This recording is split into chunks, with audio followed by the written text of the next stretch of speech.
আসসালামু আলাইকুম সবাইকে। আজ আমরা আছি ঢাকা বিশ্ববিদ্যালয় এবং আজ ঢাকা বিশ্ববিদ্যালয়ের জন্মদিন এবং আমার সাথে আছে 4 বন্ধু যারা ঢাকা বিশ্ববিদ্যালয়ের নবীনতম ব্যাচ অর্থাৎ 105তম ব্যাচের শিক্ষার্থী। তাদের সাথে আজকে আমরা শুনবো ঢাকা বিশ্ববিদ্যালয়ে আসার যে জার্নিটা কেমন ছিল। তো চলুন ভিডিওতে। একজন আমাকে বলছে, আমার এখনো মনে আছে, আমি লিখে দিব তোর ভবিষ্যৎ অন্ধকার। আমি রেজাল্টটা দেওয়ার পরে আমি সেজদায় চলে যাই। পৃথিবীর মধ্যে এই একটা ক্যাম্পাস যে কিনা একটা দেশকে জন্ম দিয়েছে, জ্ঞানচর্চার প্রাণকেন্দ্র। এই ক্যাম্পাসে পড়ার প্রতিটা শিক্ষার্থীরই স্বপ্ন থাকে, তো সেই সাথে আমাদেরও এই ক্যাম্পাসকে ছুঁয়ে দেখার স্বপ্ন ছিল। আমার বাবা একজন ঢাকা বিশ্ববিদ্যালয়ের শিক্ষার্থী ছিলেন, তাই তার স্বপ্ন ছিল তার ছেলেও ঢাকা বিশ্ববিদ্যালয়ে একই ক্যাম্পাসে পড়াশোনা করবে। আমার সাথে আছে 105তম ব্যাচের কিছু নবীন শিক্ষার্থী যারা আমাদের শিক্ষার্থী ছিল এবং আমি একটু সবাইকে ধীরে ধীরে তাদের নাম ডিপার্টমেন্ট জিজ্ঞেস করব। ভাইয়া, তোমার নাম এবং ডিপার্টমেন্ট? আমার নাম মবিন মাহমুদ, আমি 105তম ব্যাচের অর্থনীতি বিভাগে পড়াশোনা করছি। আচ্ছা, তারপরে ভাইয়া তোমার?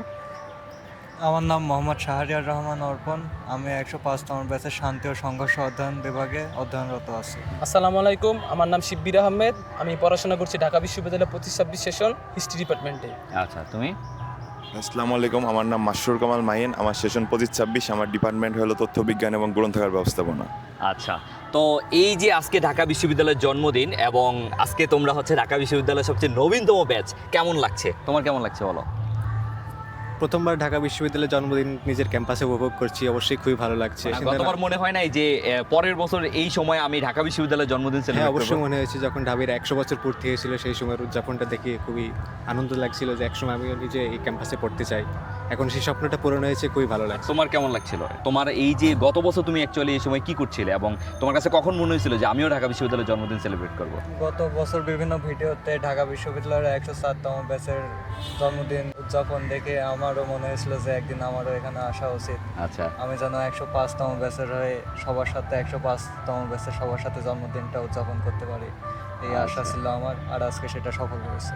আচ্ছা, তো এই যে আজকে 4 বন্ধু মিলে একসাথে ঢাকা বিশ্ববিদ্যালয়ের জন্মদিন উদযাপন করছো, আজকের প্ল্যান কি? ঢাকা বিশ্ববিদ্যালয় হচ্ছে বাংলাদেশের সবচেয়ে প্রাচীনতম ঐতিহ্য, গৌরব ও সমৃদ্ধি এবং জ্ঞানচর্চার প্রাণকেন্দ্র। এই ক্যাম্পাসে পড়ার প্রতিটা শিক্ষার্থীরই স্বপ্ন থাকে, তো সেই সাথে আমাদেরও এই ক্যাম্পাসকে ছুঁয়ে দেখার স্বপ্ন ছিল। গত বছর এই সময় হয়তো আমরা এইচএসসি পরীক্ষার্থী ছিলাম, তো তখন আমরা এই ক্যাম্পাসে ছিলাম না, তখন এই ক্যাম্পাস আমাদের কাছে শুধুই স্বপ্ন ছিল। তো মহান আল্লাহ তাআলার কাছে লাখো কোটি শুকরিয়া যে আজ আমরা এই ক্যাম্পাসের শিক্ষার্থী। তো আজকে এই যে 4 বন্ধু একসাথে ঢাকা বিশ্ববিদ্যালয়ে চান্স পেলে এবং আজকে 105তম জন্মদিন সেলিব্রেট করবা, তুমি আমাকে বলো যে আজকে তোমাদের প্ল্যান কি সবার? ঢাকা বিশ্ববিদ্যালয় হলো একটা জাতির গৌরবের ইতিহাস। ঢাকা বিশ্ববিদ্যালয় একটা দেশকে গঠন করছে, জন্ম দিয়েছে আজকে বিসিআই কাজ তারা বলছে আর কি। আর আজকে সারাদিনের প্ল্যান আমরা নবীনতম ব্যাচ হিসেবে 105তম ব্যাচ হিসেবে আজকে আমাদের ঢাকা বিশ্ববিদ্যালয়ের জন্মদিন প্রথম করে পাওয়া, তারপরে ঢাকা বিশ্ববিদ্যালয়ের সারাদিন বিভিন্ন কনসার্ট আছে, বিভিন্ন অনুষ্ঠান আছে, সেগুলাই অংশগ্রহণ করা বা কনসার্ট উপভোগ করা। তো শিব্বির, তুমি ঢাকা বিশ্ববিদ্যালয়ে চান্স পেলে কেমন লাগছে, অনুভূতি কেমন? অবশ্যই অনেক ভালো লাগছে, কারণ পৃথিবীর মধ্যে এই একটা ক্যাম্পাস যে কিনা একটা দেশকে জন্ম দিয়েছি। একটা দেশের সার্বভৌমত্ব, একটা দেশের মাতৃভাষা। আমি এখন যেই ভাষায় কথা বলছি, এই ভাষায় কথা বলতে পেরেছি একমাত্র এই বিশ্ববিদ্যালয়ের কারণে।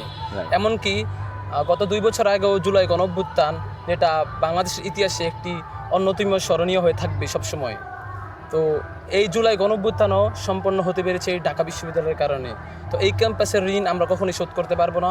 এই ক্যাম্পাসে আসতে পেরেছি, এই ক্যাম্পাস আমার, এই কারণে আল্লাহ তাআলার প্রতি আবারও লাখো কোটি শুকরিয়া, আমি নিজেকে গর্বিত মনে করি। তো এখন আমরা একটু মুবিনের কাছে যাব। মুবিন, তুমি যেদিন ঢাকা বিশ্ববিদ্যালয়ে চান্স পেলে সেদিন তোমার বাবা মায়ের অনুভূতি কেমন ছিল? আমার বাবা মায়ের অনুভূতি তারা খুবই খুশি হয়েছিল। তারা খুব আগে থেকে চাইতো যে আমি ঢাকা বিশ্ববিদ্যালয়ে পড়ি। আমার বাবা একজন ঢাকা বিশ্ববিদ্যালয়ের শিক্ষার্থী ছিলেন, তাই তার স্বপ্ন ছিল তার ছেলেও ঢাকা বিশ্ববিদ্যালয়ে একই ক্যাম্পাসে পড়াশোনা করবে। তো তারা অনেক পরিশ্রমের পর যখন ঢাকা বিশ্ববিদ্যালয়ে চান্স পেয়েছি, তখন তারা অবশ্যই খুবই খুশি হয়েছে। আচ্ছা, থ্যাংক ইউ। ঢাকা বিশ্ববিদ্যালয়ে ভর্তি হওয়ার স্বপ্ন আমার ছোটোবেলা থেকেই ছিল। আমার বাবা একজন জগন্নাথ বিশ্ববিদ্যালয়ের শিক্ষার্থী, সেও হয়তো ঢাকা বিশ্ববিদ্যালয়ে চান্স পেত, কিন্তু ঢাকা বিশ্ববিদ্যালয়ের ফর্ম কিনে না, আমি যতটুকু জানি আমার দাদা কিনতে দেয় নাই। আচ্ছা, দাদার আর্থিক অবস্থা এতটা খারাপ ছিল না, তিনি সরকারি চাকরি করতো, তিনি একটা সরকারি ফ্যাক্টরির সর্দার ছিল তখন। আচ্ছা, কিন্তু তিনি হিসাবই ছিল অনেক। তো কেন আব্বুকে পরীক্ষা দিতে দেয় না সেটা আমি জানি না। তো যাই হোক, আমার ছোটোবেলা থেকে ইচ্ছা ছিল আমি ঢাবিতে পড়বো। আর আরেকটা কথা, আমি পড়াশোনা করতাম না কখনোই ভালো করে। আমার এসএসসি তো আমি পড়াশোনা করিনি, আর ইন্টারমিডিয়েটও আমি পড়াশোনা করিনি, কিন্তু পরীক্ষার আগে পড়তাম টুকটাক। আলহামদুলিল্লাহ এসএসসি এবং এইচএসসি দুইটাতে আমার A+ ছিল। আচ্ছা। তো তখনই মানুষ, এলাকার মানুষ যারা বলতো সে পরীক্ষার আগে ঘুরে বেড়ায়, তার জীবন একজন আমাকে বলছে, আমার এখনো মনে আছে, আমি লিখে দিব তোর ভবিষ্যৎ অন্ধকার। আচ্ছা। তো আমি যে যাই বলুক আমি কিছু মনেই করি নাই। তো একটা কথা আছে যে লাস্ট নাইট ফাইট, রাইট। তো আমার স্বপ্ন আগে থেকেই ছিল। তো আমার উদ্দেশ্য এটা ছিল, আমি আমার জুনিয়রদের বলবো আমার মতো কেউ না ভাবো। তো আমার প্ল্যানই ছিল এইচএসসি পরীক্ষার পর আমি 4.5 পাবো নিজ যোগ্যতায়। যাই হোক আমি A+ পেয়েছিলাম, আমাদের ইনস্টিটিউশনাল একটা সাপোর্ট ছিল, কিন্তু আমি পড়াশোনা করেছি টুকটাক। যাই হোক ওটা না থাকলে ভালো রেজাল্ট করতাম। তো আমার প্ল্যান ছিল যে আমি 3 মাস ভালো করে পড়বো, অনেক পড়বো, অসামাজিক হয়ে যাব, সমাজ থেকে বিচ্ছিন্ন হয়ে যাব, আমি ঢাকা বিশ্ববিদ্যালয়ে চান্স পাবো যদি আল্লাহ তাআলা চায়। তো আলহামদুলিল্লাহ আমি সেই 3 মাস কঠোর পরিশ্রম করেছি। আমার ফেসবুকে একটা পোস্ট আছে 112 দিন। তো ঠিকই 112 দিন আমি সবার থেকে বিচ্ছিন্ন ছিলাম, কয়েকজন বন্ধু বান্ধব বাদে। কয়েকজন বলতে হাতে গোনা 3-4 জন হবে, আত্মীয় স্বজনের মধ্যে কেউ তেমন খোঁজখবর নেয় নাই, এই 3-4 জন হয়তো।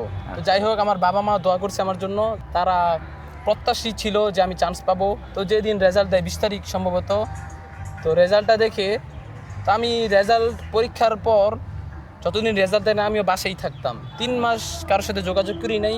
আচ্ছা। পরীক্ষা দেওয়ার পর তখনও কারোর সাথে যোগাযোগ ছিল না। আমি রেজাল্টটা দেওয়ার পরে আমি সেজদায় চলে যাই এবং আমার আম্মুকে বলে আমি ঢাকা বিশ্ববিদ্যালয়ে চান্স পেয়েছি। তো আমার আম্মু তখনই কান্না করে দেয়, তো আমার চোখে পানি এসে পড়ে। আসলে এই অনুভূতি কাউকে বোঝানোর জন্য না। আবারও বলি, প্রথম বলেছি শুকরিয়া একমাত্র আল্লাহ তাআলা, লাখো কোটি শুকরিয়া।